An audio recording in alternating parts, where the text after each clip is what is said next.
Herzlich willkommen in meinem Kanal und heute wieder einmal zu einer Häkelarbeit. Mein Name ist Lilo Siegel und ich freue mich, dass ihr heute mein Video schaut. Viele von euch kennen die Häkelarbeit mit Netzgabel bzw. mit der Häkelgabel. Aber für diejenigen von euch, für die es komplett ein neues Thema ist, schreibe ich alle Informationen zu den Grundarbeiten für diese Häkelarbeit in meiner Infobox. Da könnt ihr also immer gerne nachschauen. Aber nun zu diesem wunderschönen Top, das ich mir gerade gehäkelt habe und es gerne mit euch teilen möchte. Was mir besonders gut gefällt bei diesem Häkelteil, ist es ganz einfach, dass durch die Transparenz, die es hat, ich so viele Möglichkeiten habe, verschiedene Blusen drunter anzuziehen und jedes Mal mit diesem Teil einen komplett anderen Look bekomme.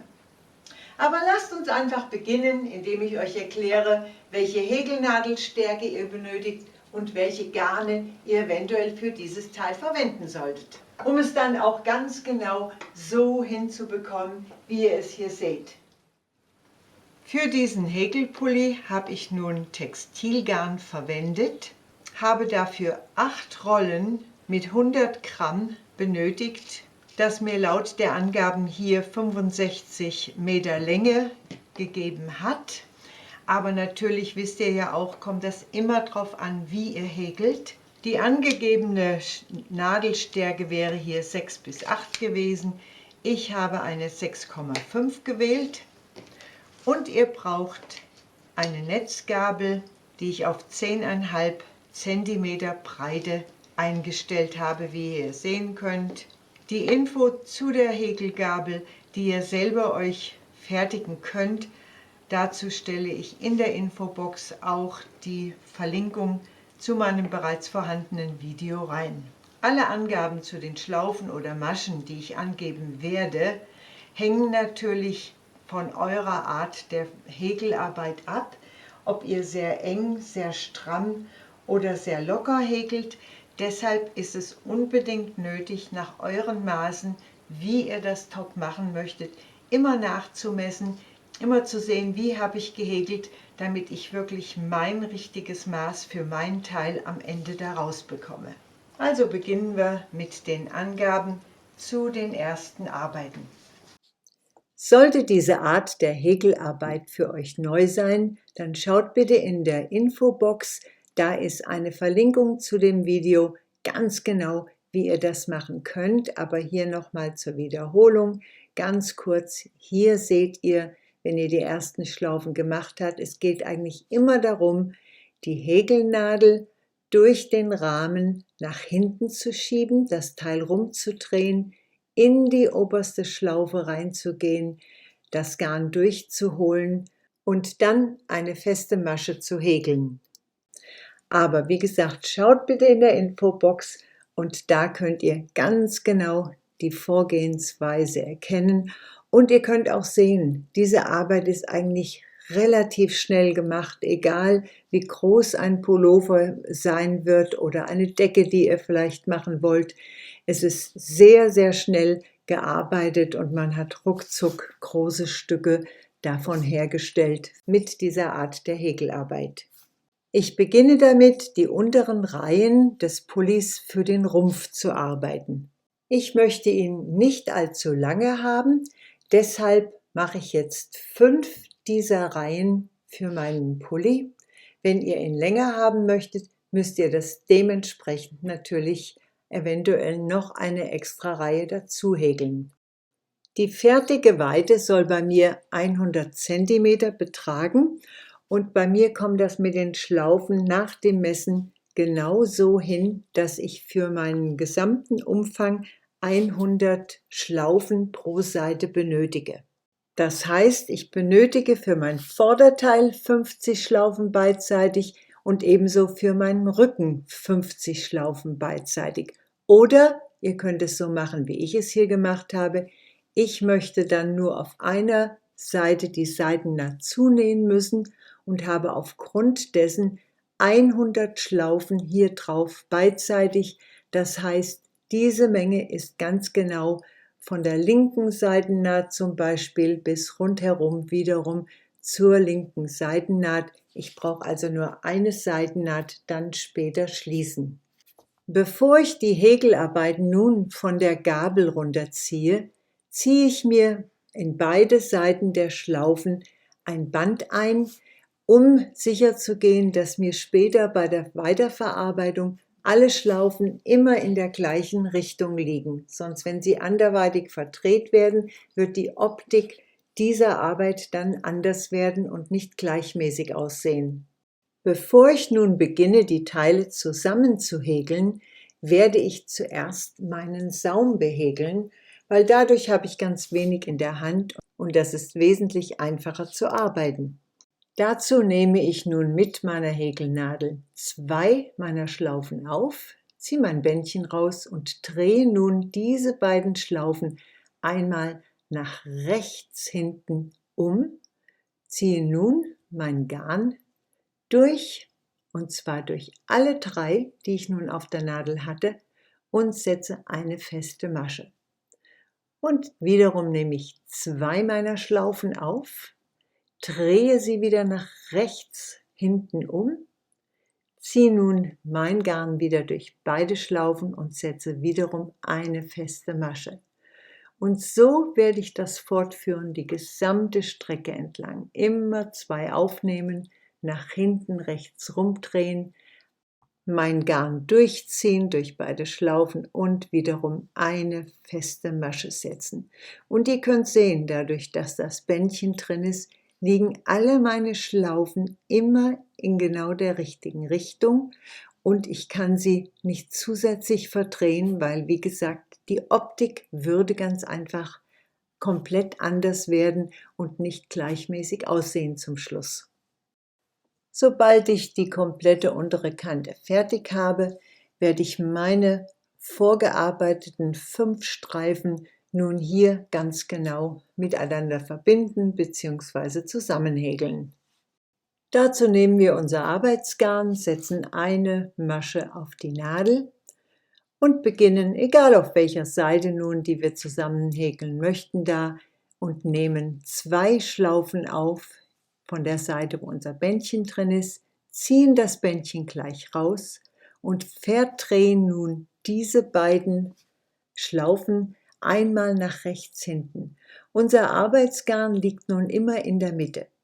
Nun ziehe ich komplett mein Arbeitsgarn durch alle Schlaufen durch, die ich auf der Nadel nun drauf hatte. Und ihr seht, dadurch gibt es diese Verdrehung jetzt in meinen Schlaufen drin. Von der Gegenseite nehme ich wiederum 2 Schlaufen auf, aber diesmal werde ich die nicht nach rechts hinten drehen, sondern nach links vorne, denn ich möchte, dass diese Verdrehung gegeneinander läuft. Und auch hier wieder ziehe ich nun mein Arbeitsgarn komplett durch alle auf der Nadel befindlichen Maschen durch. Und ich nehme von der Gegenseite die nächsten beiden Schlaufen auf, verdrehe nach rechts hinten und ziehe mein Garn wieder komplett durch alle durch. Und ganz wichtig bei der Arbeit ist es, dass man, wenn man es in der Art und Weise macht, wie ich es euch hier zeige, dass ihr unbedingt locker arbeitet, weil sonst zieht ihr euch das Teil zu sehr zusammen. Und ihr seht immer wieder, ich nehme 2 Schlaufen auf. Bei dem linken von euch aus gesehen drehe ich einmal nach rechts hinten um und bei dem oberen drehe ich nach links vorne um. Und immer liegt mein Arbeitsgarn genau in der Mitte. Und ihr seht, ich ziehe auch mein Hilfsbändchen, was ich da reingezogen hatte, ziehe ich immer gleich raus und ziehe es komplett durch und schön locker lassen. Ganz, ganz wichtig, damit ihr eure Arbeit nicht hier komplett zusammenzieht. Und ich mache oben weiter, nehme mir 2 Schlaufen auf, drehe sie nach links unten runter, ziehe wiederum mein Garn komplett durch und mache unten weiter mit 2 Schlaufen, immer im Wechsel, damit ich diese wunderschöne verdrehte Optik, wie ihr sie auch schon auf der rechten Seite bei den fertigen Teilen sehen könnt, sie laufen immer schön gegeneinander und es gibt ein wunderschönes, gleichmäßiges Bild. Sobald ich meine 5 vorgearbeiteten Teile zusammengehäkelt habe, ist mein Rumpf komplett fertig, in dem Fall gemessen vom unter dem Arm bis auf die Länge, wie ich es geplant habe. Nun muss ich weitere Schlaufen behäkeln auf der Häkelgabel, und zwar benötige ich für das Vorderteil 2 x 40 Schlaufen beidseitig und 2 x für den Rücken 40 Schlaufen. Für den Ärmel brauche ich pro Ärmel 4 meiner Schlaufenteile, und zwar mit 60 Schlaufen beidseitig, um die Ärmel komplett zu machen. Und hier könnt ihr nun schon sehen, dass dies eigentlich meine Seitennaht gewesen wäre, die ich ja in einem gehäkelt habe. Rechts und links seht ihr die andere Seitennähte, die dann noch zusammengehäkelt werden müssen.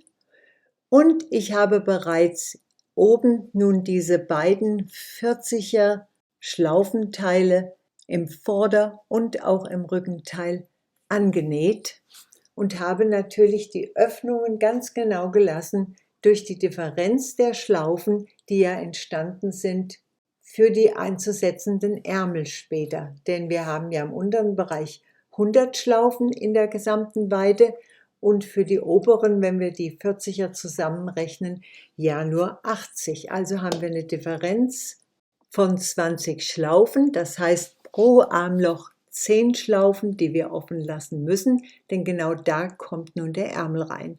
Und ihr könnt hier sehen, ich habe bereits 2 der beiden Schlaufenteile schon zusammengehäkelt, genau wieder nach dem gleichen Prinzip wie die Teilungsnähte im Vorderteil. Aber nun häkel ich zuerst meine Unterarmnaht zusammen. Und das mache ich etwas anders, denn ich möchte eine andere Schlingenvariante in der Optik nun reinbekommen. Das heißt, ich nehme jetzt nur eine Schlaufe pro Seite auf und ziehe sie einfach nur durch die bereits vorhandene auf der Nadel befindliche einmal durch. Also mit anderen Worten, eine Schlaufe von oben genommen, durch die andere durchgezogen, die nächste aufgenommen, wieder durchgezogen und immer im Wechsel, einmal oben, einmal unten oder links, rechts, je nachdem, wie ihr das nun seht, und immer wieder nur eine Schlaufe durchgezogen. Unser Hilfsbändchen ziehen wir raus, wenn es stört, aber man kann es auch einen Moment noch drin lassen. Und dann ist wichtig, zwischendurch immer mal Kontrolle machen. Habe ich nicht aus Versehen eine dieser Schlaufen übersehen und fallen gelassen, oder wenn das Garn dünner ist, habe ich unter Umständen vielleicht 2 anstatt einer aufgenommen, denn das kann auch ganz schnell und ruckzuck passieren. Also einfach immer Kontrolle machen und schauen, ist mein Gesamtbild genau so, wie ich das gerne haben möchte. Und so machen wir die gesamte Unterarmnaht bis unter dem Arm quasi jetzt erstmal fertig, und das machen wir natürlich bei beiden Ärmeln. Nun habe ich meine zweite Seitennaht ebenfalls schon zugenäht oder zugehäkelt, je nachdem, was ihr dann machen wollt. Das ist meine Unterarmnaht und ich habe den Ärmel jetzt schon hier eingenäht in mein Armloch, und die gesamte Schulter und die Oberarmnaht, könnt ihr sehen, ist immer noch geöffnet, sondern nur die Seitennaht und die Armnaht quasi unter dem Arm ist geschlossen. Denn nun werde ich die Oberarmnaht zusammenhäkeln, und zwar genau wie ich das eigentlich beim Unterarm gemacht habe, nämlich auch nur mit einzelnen Schlaufen, die ich nach oben hin durchziehe, und ziehe die so weit nach oben durch, bis ich an die Schulter komme und da sogar noch die Schulter dann schließe, auch mit dem gleichen System. Das Einzige, wo ich messen muss, ist, wie weit möchte ich, dass mein Halsausschnitt offen sein soll. Soll der sehr eng sein? Und genau so viele Schlaufen werde ich dann aufnehmen und zuhäkeln, zusammenhäkeln, wie ich das Halsloch in der Öffnung haben möchte. Also einfach unten begonnen beim Armabschluss und raufgehäkelt bis zu dem Punkt, wo meine Halsöffnung beginnen soll. Und genau so sieht das aus, wenn ich am Ende meines Ärmelteiles bin und der Übergang jetzt hier kommt zu meinem Halsausschnitt bzw. meiner Schulter. Und das habe ich mir jetzt schon genau angeschaut, dass ich, wie gesagt, ja genau mit dieser Technik, mit dieser Häkelart weitermachen werde. Und ich habe mich entschlossen, ich werde von beiden Seiten 8 Schlaufen jeweils zusammenhäkeln, um da dann meinen Ausschnitt genau in dieser Position zu bekommen. Also werde ich nun bei der Schulterpartie jeweils auf beiden Seiten jeweils 8 Schlaufen beidseitig zusammenhäkeln, um meinen Ausschnitt dadurch festzulegen. Und bei meinem Ausschnitt mache ich eigentlich nichts anderes wie bei meinem Saum. Ich werde das einfach umhäkeln, werde mir noch überlegen, nehme ich da 2 zusammen oder nur eine, denn das hängt wieder damit zusammen, ob mein Ausschnitt minimal zusammengehäkelt werden oder zusammengezogen werden soll. Denn wenn ich nur einzeln die Schlaufen aufnehme, bleibt mir das natürlich da oben wesentlich lockerer. Und dann bin ich außer Fäden vernähen schon fertig mit meinem schönen Häkelpulli. Ja, meine Lieben, und damit bedanke ich mich ganz recht herzlich, dass ihr jetzt bis zum Ende dran geblieben seid und hoffe, ich konnte euch mal außer Näharbeiten eine ganz andere Arbeit noch zeigen, die euch vielleicht auch gefallen wird. Und damit sage ich Danke, bleibt gesund und ihr wisst, was jetzt kommt, bleibt mir treu, denn dann tue ich das auch. Bis bald wieder, eure Lilo.